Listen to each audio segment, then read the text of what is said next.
Olá, bem-vindo ao Clube do Livro São Paulo Apóstolo. Hoje é dia 25 de novembro. Vamos iniciar este momento de leitura, dando continuidade à nossa leitura da Carta Aberta aos Católicos Perplexos, escrito por Monsenhor Marcel Lefebvre. Invoquemos a Santíssima Trindade e peçamos a intercessão da Virgem Maria. Em nome do Pai, do Filho e do Espírito Santo. Amém.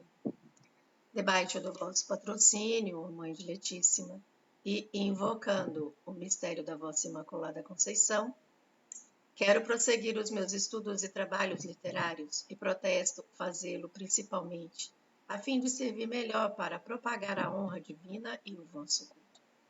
Rogo-vos, pois, Mãe amantíssima, sede da sabedoria, que favoreçais benigna os meus trabalhos, e eu de boa vontade, piedosamente, vos prometo o que é justo, todo o bem que me provier dos meus estudos, hei de atribuí-lo inteiramente à vossa intercessão, diante de Deus. Amém. Em nome do Pai, do Filho e do Espírito Santo. Amém. A você que faz parte aqui do canal Clube do Livro São Paulo Apóstolo, seja muito bem-vindo para mais esse momento. E a você que está aqui pela primeira vez, dê uma olhada nos outros livros que nós já fizemos leitura, a exemplo da Vida Intelectual, escrito pelo Padre Sertilanges, e Infiltrados, a trama para destruir a Igreja Católica a partir de dentro. Agora, neste momento, nós estamos lendo Carta Aberta aos Católicos Perplexos, esse que está aqui na tela do vídeo que eu coloquei. E eu já li também a carta escrita por Dom Ottaviani, alertando Paulo VI a respeito dos erros que estava para ocorrer com relação ao Novus Ordo Missae. Então, vou projetar aqui na tela, como sempre, um PDF. E hoje nós iremos ler o capítulo número 5.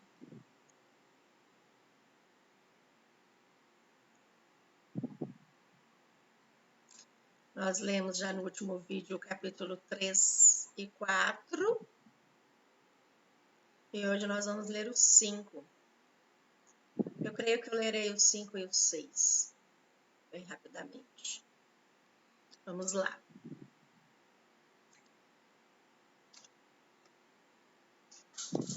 Os católicos que, na verdade, sentem que se operam transformações radicais têm dificuldade em resistir à propaganda insistente, comum a todas as revoluções. Dizem-lhes: vós não aceitais a mudança, mas a vida consiste na mudança. Mantendes-vos no fixismo. O que era bom há 50 anos não convém mais à mentalidade atual, nem ao gênero de vida que temos. Vós vos apegais ao vosso passado. Não sois capazes de mudar vossos hábitos. Muitos se submeteram à reforma para não incorrer nessa censura, não encontrando os argumentos suscetíveis de preservá-los de acusações infamantes. Vós sois retrógrados, passadistas, não viveis com o vosso tempo. O cardeal Ottaviani dizia já dos bispos: eles têm medo de parecer velhos. Mas nós jamais recusamos certas mudanças, certas adaptações que testemunham a vitalidade da Igreja. Em matéria litúrgica, não é a primeira reforma a qual assistem homens da minha idade. Eu acabava justamente de nascer quando São Pio X se preocupava em introduzir melhoramentos, especialmente dando mais importância ao ciclo temporal, antecipando a idade da primeira comunhão para as crianças e restaurando o canto litúrgico que havia conhecido que havia conhecido um obscurecimento. Pio XII, em seguida, reduziu a duração do jejum eucarístico em razão das dificuldades inerentes à vida moderna. Autorizou, pelo mesmo motivo, a celebração da missa vespertina. Recolocou o ofício da vigília pascal da noite do sábado santo, remodelando ofícios da Semana Santa. João XXIII mesmo fez alguns retoques antes do concílio, no rito chamado de São Pio V. Mas nada disso se aproximava de perto ou de longe daquilo que se realizou em 1969, a saber, uma nova concepção da missa. Censurá-lo-nos também por nos apegarmos a fórmulas exteriores e secundárias como o latim. É proclamar-se uma língua morta que ninguém compreende, como se o povo cristão a compreendesse mais nos séculos 17 ou 19. Que negligência teria mostrado a igreja, segundo eles, esperando tanto tempo para suprimi-las? Eu penso que ela possuía as suas razões. Não se deve admirar que os católicos experimentem as necessidades de uma maior compreensão dos textos admiráveis nos quais eles aurem seu alimento espiritual, nem que desejem associar-se mais intimamente à ação que se desenrola sobre os seus olhos. Entretanto, não seria satisfazer-lhe adotar as línguas vernáculas do princípio ao fim do santo sacrifício. A leitura em francês da epístola e o evangelho constituem um melhoramento, e é praticada quando isso convém. Em São Nicolau do Jatorné, como também nos priorados da fraternidade que fundei. Quanto ao resto, o que se ganharia seria fora de proporção com o que se perderia. Pois a compreensão dos textos não é o fim último da prece, nem o último meio de pôr a alma em oração, isto é, em união com Deus. Se dá uma atenção demasiadamente grande ao sentido dos textos, isto pode mesmo ser um obstáculo. Eu me admiro que não o compreendam, enquanto se prega, ao mesmo tempo, uma religião do coração, menos intelectual, mais espontânea. A união com Deus se obtém, ora, por meio de um canto religioso celeste, ora, por uma ambiência geral da ação litúrgica, pela piedade e o recolhimento do lugar, sua beleza arquitetônica, pelo fervor da comunidade cristã, pela dignidade e piedade do celebrante, pela decoração simbólica, pelo perfume do incenso, etc. Contanto que a alma se eleve, pouco importa por qual degrau o faça. Disto fará experiência qualquer um que abrir a porta de uma abadia beneditina, que conservou o culto divino em todo o seu esplendor. Isto não diminui em nada a necessidade de buscar uma melhor compreensão das orações, das preces e dos hinos, assim como a participação mais perfeita. Mas é um erro querer chegar aí pelo emprego puro e simples da língua vernácula e pela supressão total da língua universal da igreja. Infelizmente, consumada quase em toda a parte do mundo. Basta ver o sucesso das missas celebradas, no entanto, segundo o Novo Ordo, nas quais se mantiveram o canto do Credo, dos Santos e do Agnus Dei. Pois o latim é uma língua universal. Ao empregá-lo, a liturgia nos forma para uma comunhão universal, isto é, católica. Pelo contrário, localizando-se, individualizando-se, ela perde esta dimensão que marca profundamente as almas. Para evitar cometer tal erro, basta observar os ritos orientais nos quais as ações litúrgicas se exprimem há muito tempo na língua vulgar. Ora, aí se verifica um isolamento, o qual os membros dessas comunidades sofrem, Quando elas se dispersam fora de seu país de origem e têm necessidade de sacerdotes que lhes sirvam para a missa, para os sacramentos, para toda espécie de cerimônia, elas constroem igrejas especiais que as colocam por fora das circunstâncias, à parte do resto do povo católico. Tiram esse proveito disso? Ou melhor, tiram eles proveito disso? Não apareceu de um modo evidente que a língua litúrgica particular as tenha tornado mais fervorosas e mais praticantes do que aquelas que se beneficiam de um idioma universal, não entendido por muitos, talvez, mas suscetível de tradução. Se observarmos fora da igreja como o Islão conseguiu assegurar sua coesão, enquanto ele se espalhava em regiões tão diferentes e entre povos de raças tão diversas como a Turquia, a África do Norte, a Indonésia ou a África Negra, impondo por toda parte o árabe como língua única do Corão. Na África, eu via os marabus fazerem crianças aprender de cor os capítulos do Corão, dos quais elas não podiam compreender uma palavra sequer. E o que é mais? O Islã chega até a interditar a tradução do seu livro santo. É de bom tom, atualmente, admirar a religião de Maomé, a qual se sabe se converteram milhares de franceses. Fazer coleta nas igrejas para construir mesquitas? Na França.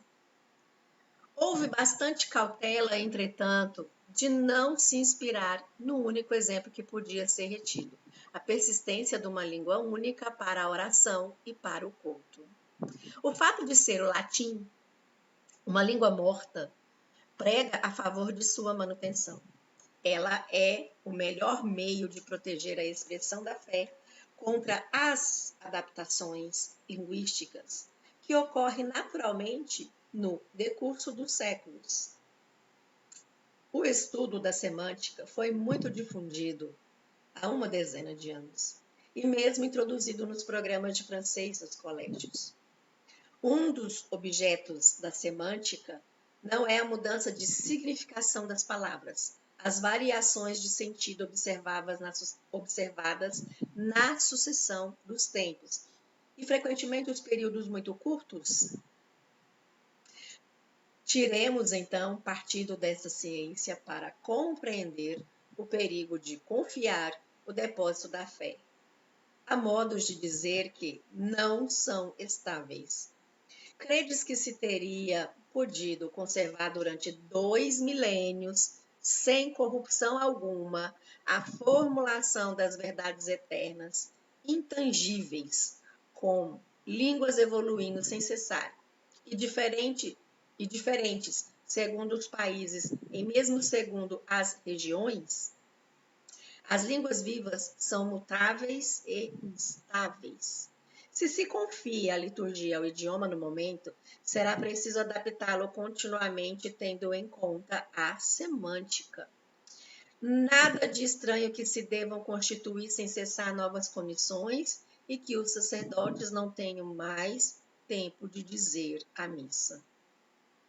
Quando fui ver Sua Santidade Paulo VI em Castel Gandolfo, em 1976, eu lhe disse: não sei se vós sabeis, Santíssimo Padre, que existem atualmente 13 preces eucarísticas oficiais na França.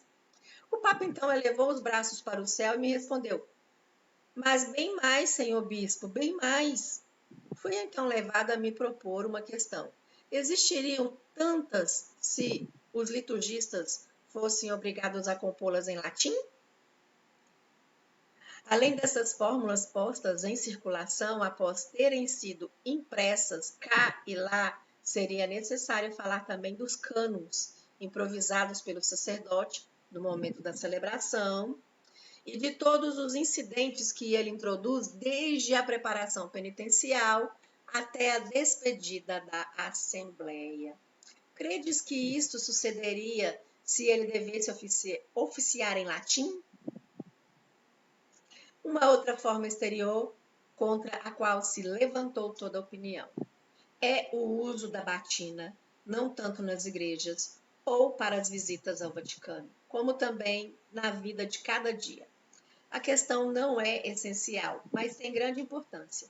Cada vez que o Papa lembrou isto, João Paulo II, por sua parte, o fez com insistência.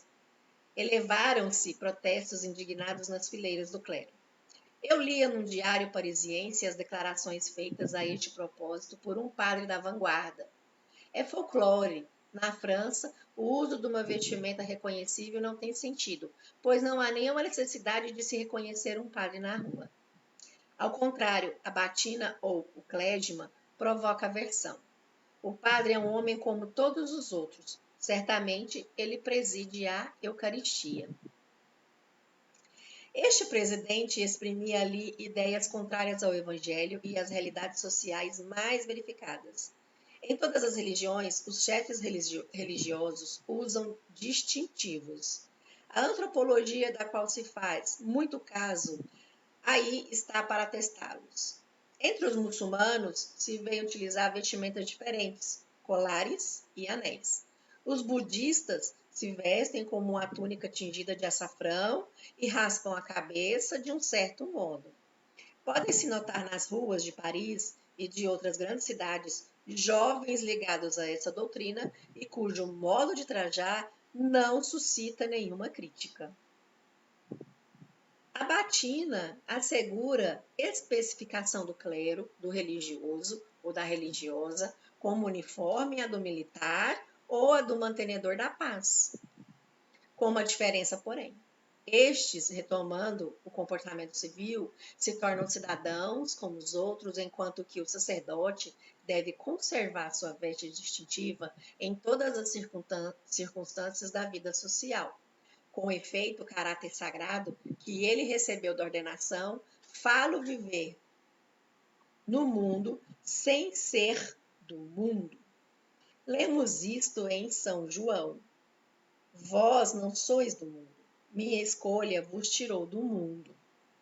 Sua veste deve ser distinta, ao mesmo tempo escolhida num espírito de modéstia, de discrição e de pobreza.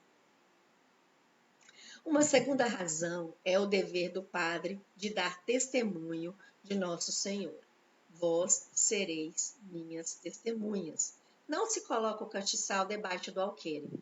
A religião não é para ser acantonada nas sacristias, como decretaram há muito tempo os dirigentes dos países do leste.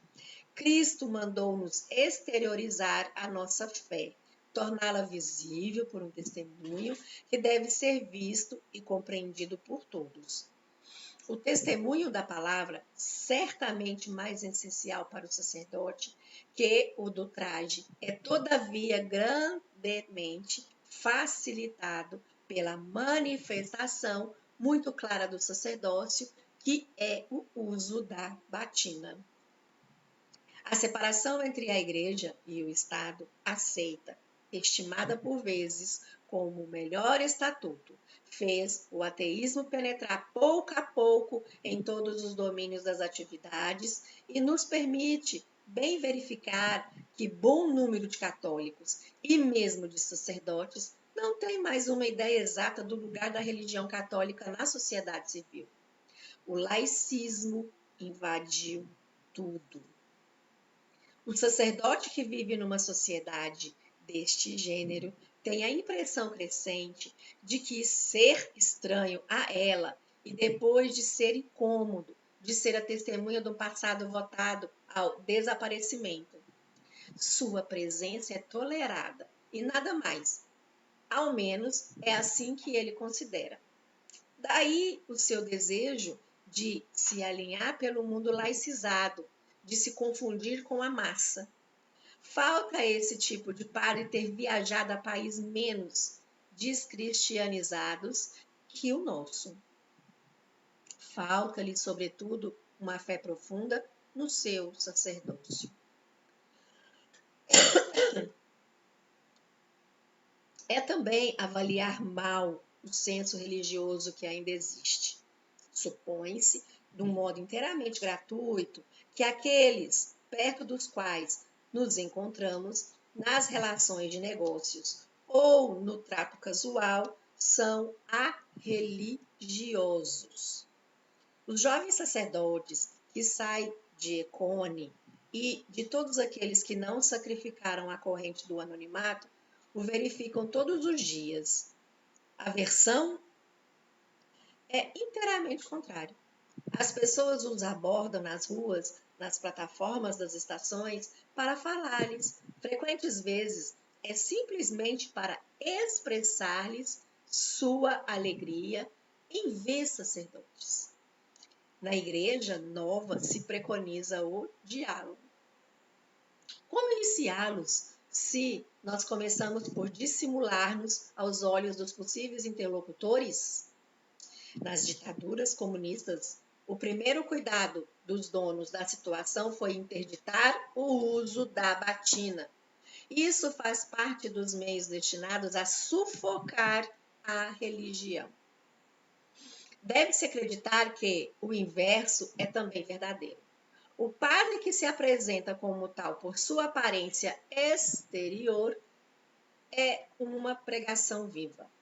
A ausência de sacerdotes reconhecíveis numa grande cidade denota um grave recuo da pregação do Evangelho. É a continuação da obra nefasta da Revolução e das leis de separação. Acrescentemos que a batina preserva o padre do mal, impõe-lhe uma atitude, lembra-lhe a todo instante sua missão sobre a terra, defende-o das tentações. Um sacerdote de batina não tem crise de identidade. Os fiéis, quanto a eles, sabem com quem tratam. A batina é uma garantia da autenticidade do sacerdócio. Católicos me falaram da dificuldade que eles experimentavam em se confessar com um padre de jaquetão, tendo a impressão de confiar a qualquer os segredos de sua consciência. A confissão é um ato judiciário, porque a Justiça Civil sente a necessidade de fazer seus magistrados usarem toga.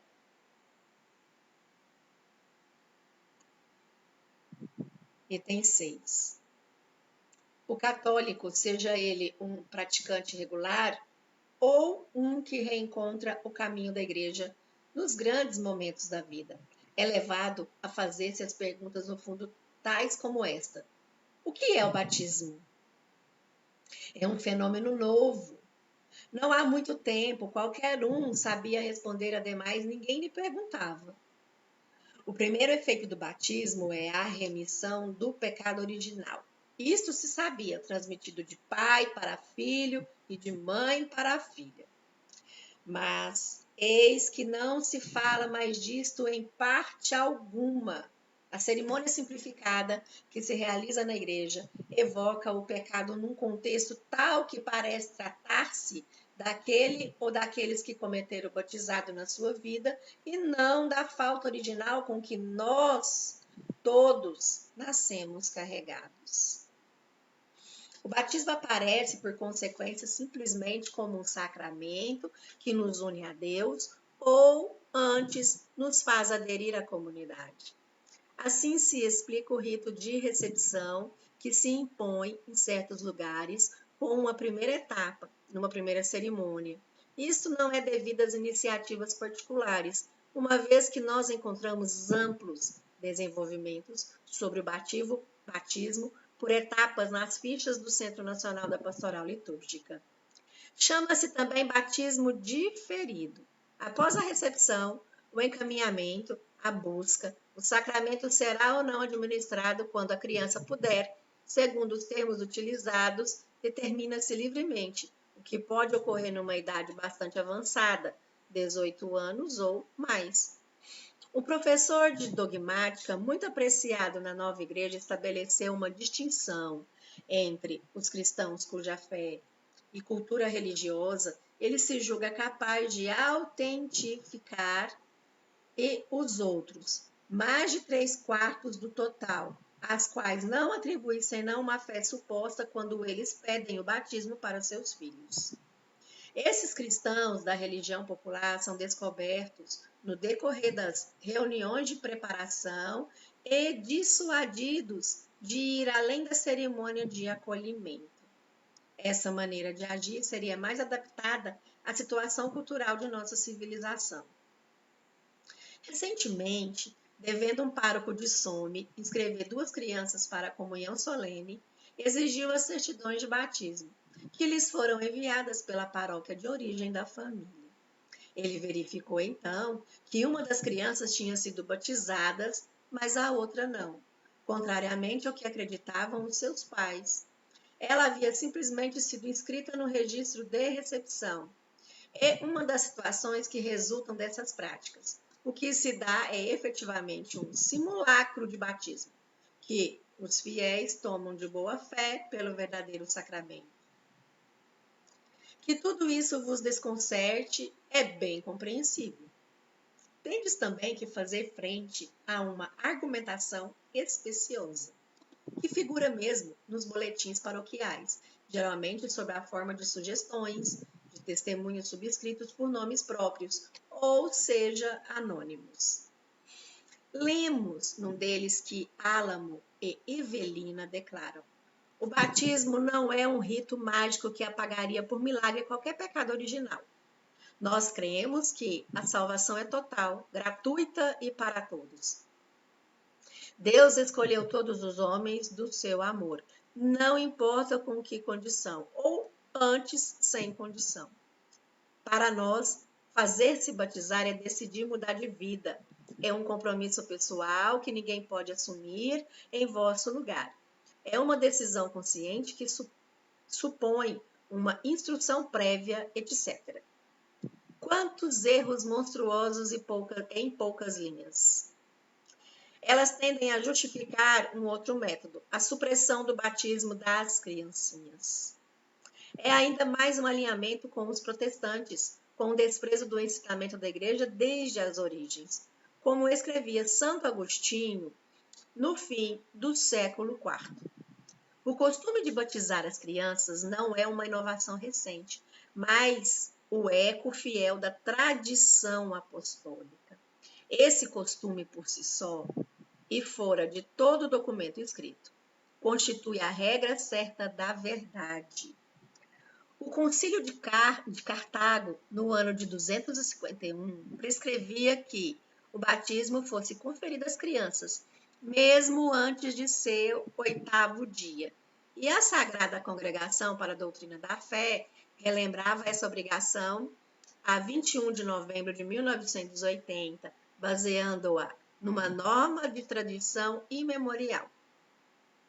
É preciso que saibais disso para fazer valer um direito sagrado quanto se pretende recusar-vos a fazer participar os vossos recém-nascidos da vida da graça. Os pais não esperam que seu filho tenha 18 anos para decidir em seu lugar sobre o seu regime alimentar ou sobre uma operação cirúrgica necessária devido ao seu estado de saúde. Na ordem sobrenatural, seu dever é ainda mais imperioso e a fé que preside o sacramento quando a criança não é capaz de assumir por si mesma um compromisso pessoal e a fé da igreja. Pensai na aterradora responsabilidade que tereis privando vosso filho da vida eterna do paraíso. Nosso Senhor disse de um modo claro: ninguém pode entrar no reino de Deus se não renascer por meio da água e do Espírito Santo. Os frutos desta pastoral singular não se fizeram esperar. Na Diocese de Paris, em 1965, uma criança dentre 2 era batizada, mas em 1976, só uma dentre 4. O clero de uma paróquia dos arredores observa, sem mostrar muito pesar por isso, que ocorriam ali 450 batismos em 1965 e 150 em 1976. Para o conjunto da França, a baixa prossegue. De 1970 a 1981, a cifra global descia de 596.673 a 530.385, enquanto que a população crescia de mais de 3 milhões no mesmo tempo. Tudo isso provém do fato de ter falseado a definição do batismo. Desde que isso cessou de dizer que ele apagava o pecado original, as pessoas perguntaram: que é batismo? E logo depois, para que serve o batismo? Se elas não forem até este ponto, refletiram pelo menos nos argumentos que lhes eram apresentados e admitiram que não se impunha a urgência e que, afinal de contas, a criança poderia sempre, na adolescência, engajar-se, se quisesse, com quem se inscreve num partido ou num sindicato. De igual maneira, se colocou a questão para o casamento. O matrimônio foi sempre definido por seu fim principal, que era a procriação, e seu fim secundário, que era o amor conjugal. Pois bem, no concílio se quis transformar essa definição e dizer que não havia mais fim primário, mas que os dois fins que acabo de citar eram equivalentes. Foi o cardeal Suenes que propôs essa mudança. E eu me lembro ainda do cardeal Brau, superior-geral dos dominicanos, levantando-se para dizer: caveates, caveates, tomai cuidado. Se aceitarmos essa definição, nós vamos contra toda a tradição da igreja e perverteremos o sentido do matrimônio. Não temos o direito de modificar as definições tradicionais da igreja. Ele citou textos em apoio à sua advertência e a emoção foi grande na nave de São Pedro. O Santo Padre pediu ao cardeal Suenes que este moderasse os termos que tinha empregado e mesmo os mudasse. A Constituição Pastoral Gaudium et Spes contém mais de uma passagem ambígua, onde o acento é posto na procriação, sem subestimar, por isso, os fins últimos do matrimônio. O verbo latino pós avere permite traduzir, sem colocar em segundo plano os outros fins do casamento, o que significaria pô-los todos no mesmo plano. É assim que se quer entendê-lo hoje em dia. Tudo o que se diz do casamento se liga à falsa noção expressa pelo cardeal Suenes, que o amor conjugal, que bem se chamou simplesmente e mais cruamente, sexualidade, vem à testa dos fins do matrimônio. Consequência, a título da sexualidade, todos os atos são permitidos. Contracepção, limitação dos nascimentos e, enfim, aborto. Uma má definição e eis-nos em plena desordem. A igreja, em sua liturgia tradicional, faz o padre dizer: Senhor, assiste em vossa bondade às instituições que vos estabelecestes para a propagação do gênero humano. Ela escolheu a passagem da epístola de São Paulo aos Efésios, que precisa os deveres dos esposos, fazer de suas relações recíprocas uma imagem das relações que unem Cristo e a sua igreja.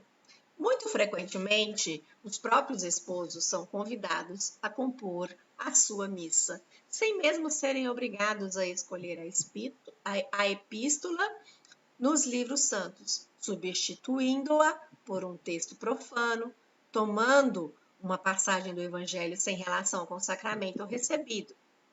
O sacerdote, em sua exortação, se acautela de fazer menção nas exigências às quais eles se devem submeter, por medo de apresentar uma imagem rebarbativa da igreja, eventualmente de chocar os divorciados presentes da assistência. Como para o batismo, fizeram-se experiências de casamento por etapas ou casamentos não sacramentais, que escandalizam os católicos. experiências toleradas pelo episcopado, que se desenrolam segundo os esquemas fornecidos por organismos oficiais e encorajados por responsáveis diocesanos. Uma ficha no centro de Giambart indica algumas maneiras de proceder. Eis uma delas. Leitura do texto. O essencial é invisível aos olhos, a Epístola de São Pedro. Não houve aí troca de consentimentos, mas uma liturgia atropelada, sinal do trabalho e da solidariedade operária. Troca de alianças, sem bênção, em silêncio. Alusão à profissão de Roberto. Liga, soldadura, ele é chumbador. O beijo. O Padre Nosso pelos crentes da assistência. Ave Maria. Os jovens esposos depositam um buquê de flores diante da estátua de Maria. Por que Nosso Senhor teria instituído os sacramentos se devia substituí-los por este gênero de cerimônia isenta de todo sobrenatural? À exceção das duas preces que lhe põem termo. Falou-se muito de Lugini, de Saona e Loire há alguns anos.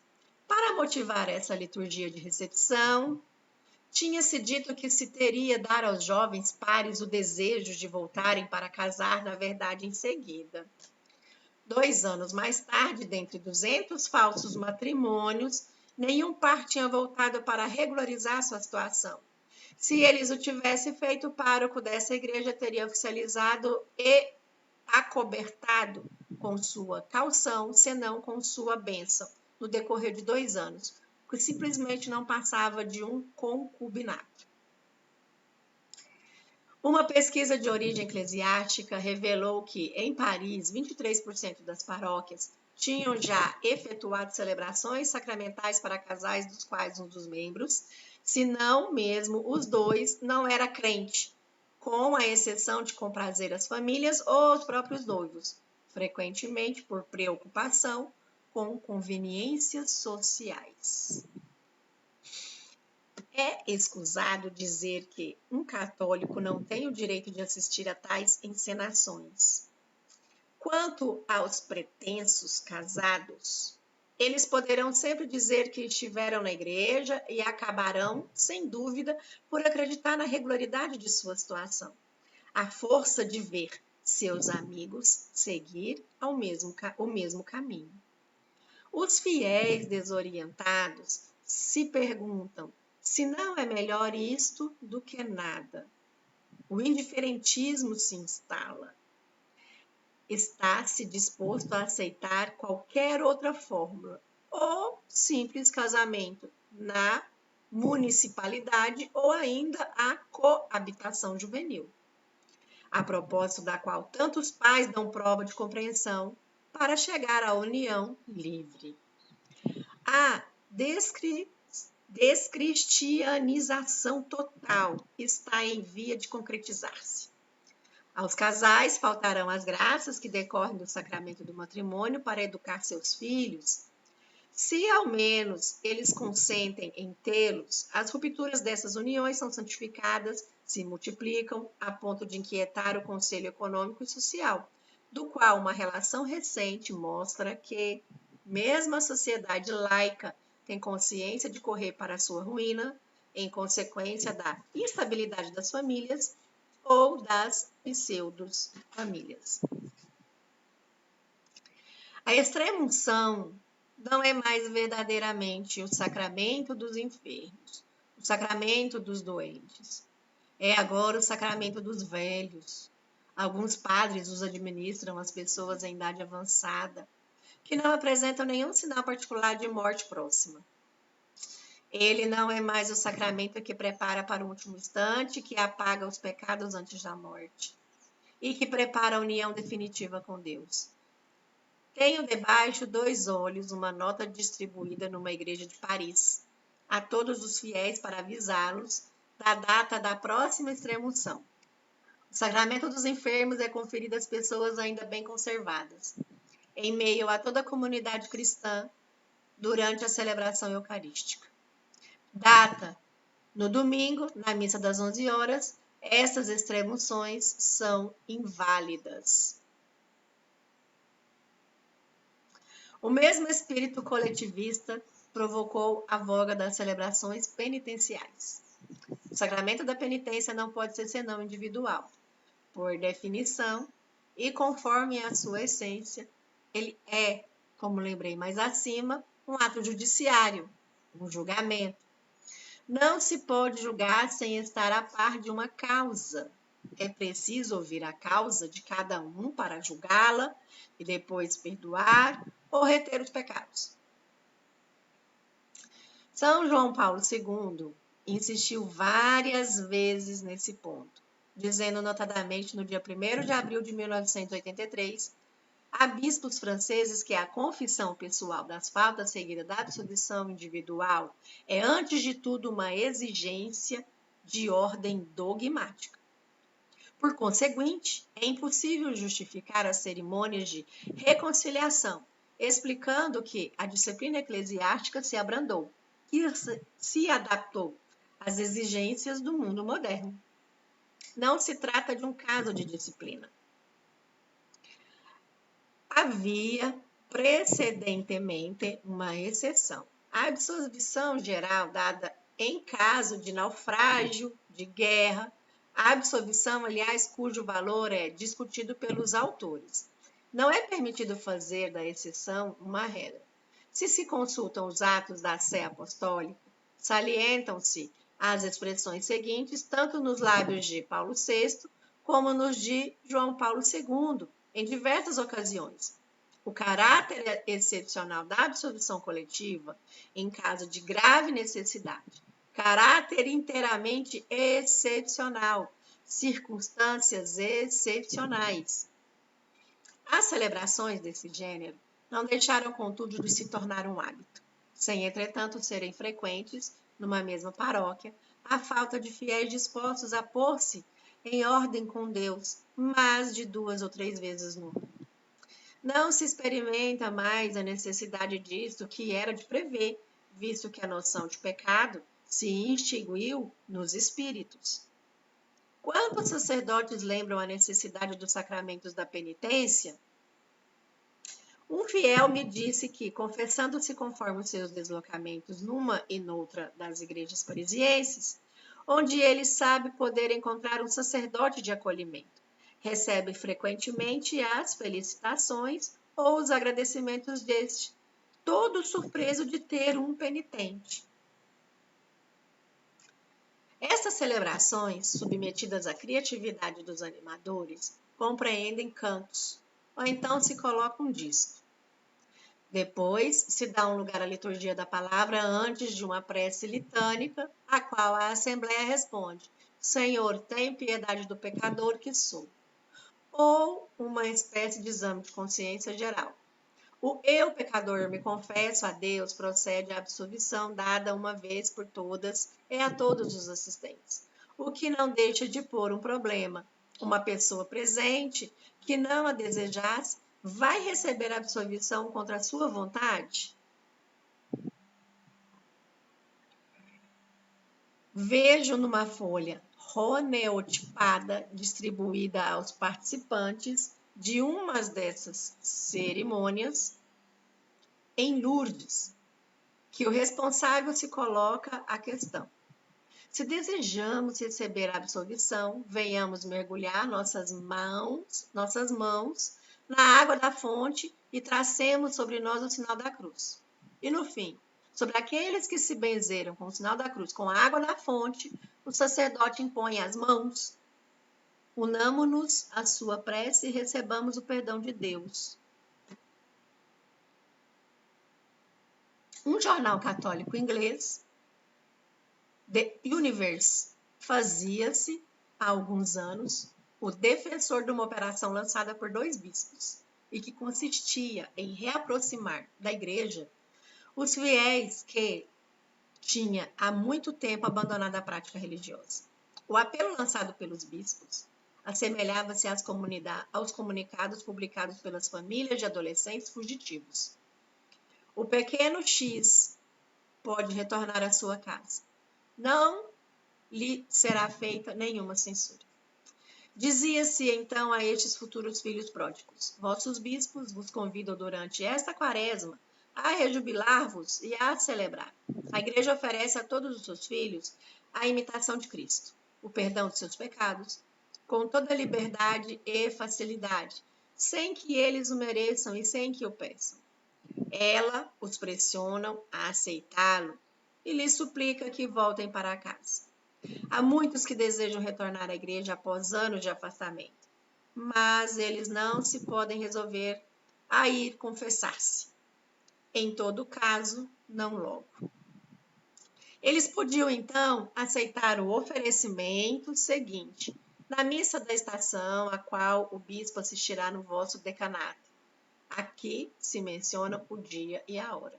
Todos os que estiverem presentes serão convidados a aceitar o perdão de todos os seus pecados passados. Não lhes é necessário confessar-se neste momento, sem lhes ar suficiente ter o pesar de seus pecados e o desejo de retornar a Deus, de confessar seus pecados mais tarde, após serem acolhidos de novo no aprisco. Esperando eles, não tem senão que deixar nosso Pai dos céus estreitá-los em seus braços e abraçá-los ternamente. Mediante um ato generoso de arrependimento, o bispo concederá a todos os presentes que desejarem o perdão de seus pecados. Eles podem, então, imediatamente voltar à Santa Comunhão. O Jornal da Gruta, folha bimensal de Lourdes, reproduzindo esse curioso mandamento episcopal impresso sob o título General Absolution Communional Confession Later, absolvição geral, comunhão já, confissão mais tarde. Comentava-o assim: nossos leitores poderão dar-se conta do espírito profundamente evangélico que o inspirou, assim como da compreensão pastoral das situações concretas das pessoas. Eu não sei o resultado que foi obtido, mas a questão é outra. A anistia pronunciada pelos dois bispos evoca a liquidação dos estoques em fim de semana comercial. Pode a pastoral tomar a dianteira sobre a doutrina, a ponto de levar a comunhão do corpo de Cristo a fiéis, dos quais muitos estão provavelmente em estado de pecado mortal, após terem abandonado há tantos anos a prática religiosa? Certamente não. Como encarar tão levianamente pagar a conversão como sacrilégio? E essa conversão tem, porventura, muitas probabilidades de ser seguida de perseverança? Em todo caso, podemos verificar que antes do concílio e do aparecimento dessa pastoral de aceitação, contavam-se 50 a 80 mil conversões por ano na Inglaterra. Elas caíram quase a zero. A árvore se conhece pelos seus frutos. Os católicos estão tão perplexos na Grã-Bretanha como na França. Um pecador, um apóstata que seguiu o conselho do seu bispo, apresentando-se à absolvição coletiva e à mesa sagrada dessas condições, não corre risco de perder sua confiança na validade de sacramento tão facilmente administrados. O que vai acontecer se, em consequência, ele negligencia regularizar a situação confessando-se? Sua volta falha à casa do Pai não fará senão tornar mais difícil uma conversão definitiva. Eis aonde termina o laxismo dogmático. Nas cerimônias penitenciais que se praticam do modo menos extravagante em todas as paróquias, que certeza tem o cristão de estar verdadeiramente perdoado, ele é abandonado às inquietudes que conhecem os protestantes, aos tormentos interiores provocados pela dúvida. Certamente não ganhou com a troca. Se a coisa é má no plano de validade, ela também é no plano psicológico. Assim que absurdo conceder perdões coletivos, salvo para as pessoas que têm pecados graves, desde que se confessem em seguida. Elas não se vão designar diante das outras como tendo pecados graves na consciência, é evidente. É como se o segredo da confissão fosse violado. Deve-se acrescentar que o fiel que comungar após a absolvição coletiva não verá mais a necessidade de se apresentar de novo ao tribunal da penitência. E isso se compreende. As cerimônias de reconciliação não se ajuntam, pois, à confissão auricular. Elas a eliminam e a suplantam. Está-se a caminho do desaparecimento do tribunal da penitência, instituído como 6 outros pelo próprio Senhor. Nenhuma preocupação pastoral poderia justificá-lo. Para que um sacramento seja válido, é preciso a matéria, a forma e a intenção. E isso nem mesmo o Papa pode mudar. A matéria é de instituição divina. O Papa não pode dizer: amanhã se usará o álcool para batizar a criança ou leite. Ele não pode mais mudar essencialmente a forma. Há palavras essenciais, por exemplo, não se pode dizer: eu te batizo em nome de Deus, pois o próprio Cristo fixou a forma. Vós batizareis em nome do Padre e do Filho e do Espírito Santo. O sacramento da confirmação é igualmente mal administrado. Uma confirmação corrente é: eu te assinalo com a cruz e recebe o Espírito Santo. Mas o ministro não precisa, então, qual é a graça especial do sacramento pelo qual se dá o Espírito Santo e o sacramento é inválido? Por isso, eu respondo sempre aos pedidos dos pais que têm uma dúvida sobre a validez da confirmação recebida por seus filhos ou que temem fazê-la administrar-lhes de uma maneira inválida, vendo o que sucede em torno deles.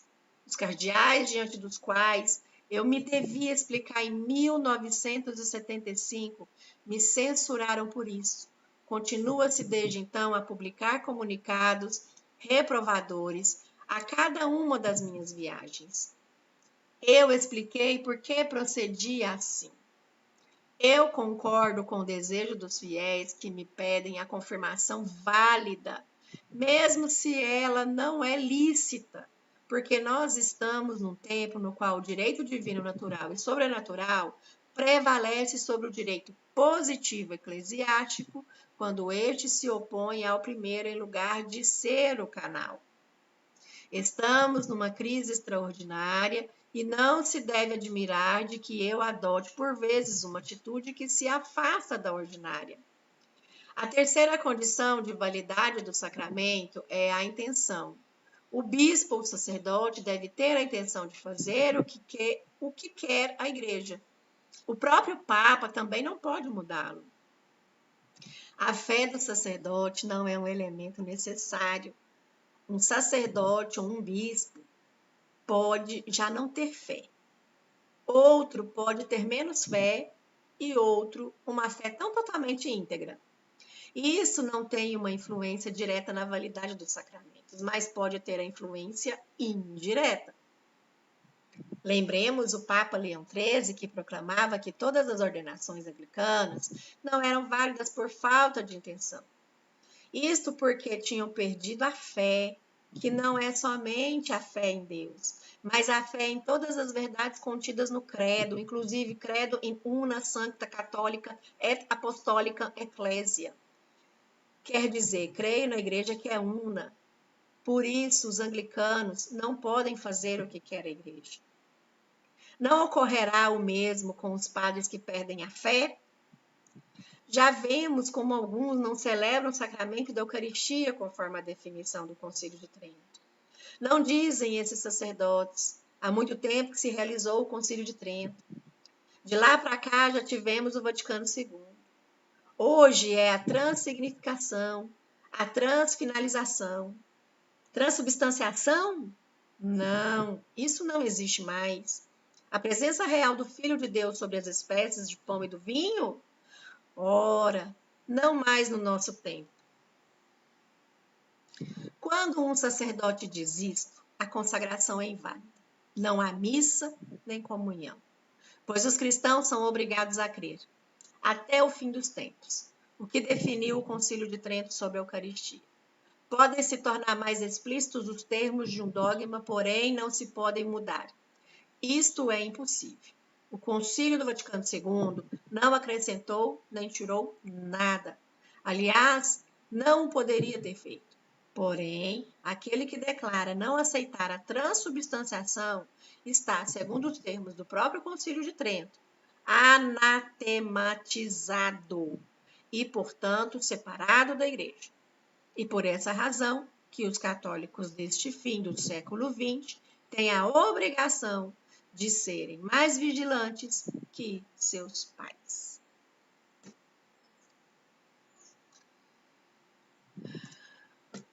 Aqui, meus caros, eu li, ficou bem grande, né? Mas é porque eu não quis desassociar. Os principais sacramentos da igreja: sacerdócio, batismo, matrimônio e o sacramento da reconciliação, que Monsenhor Marcel Lefebvre faz esses pontos, ele nos traz esses pontos críticos para que sejam verdadeiramente sacramentos. Rezemos pela igreja. Em nome do Pai, do Filho e do Espírito Santo. Amém.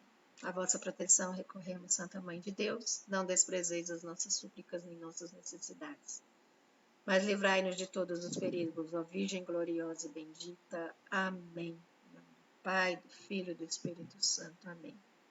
Sigamos o conselho de Taylor Martin no final. Reconhecer e resistir. Fiquem com Deus. Até o próximo vídeo.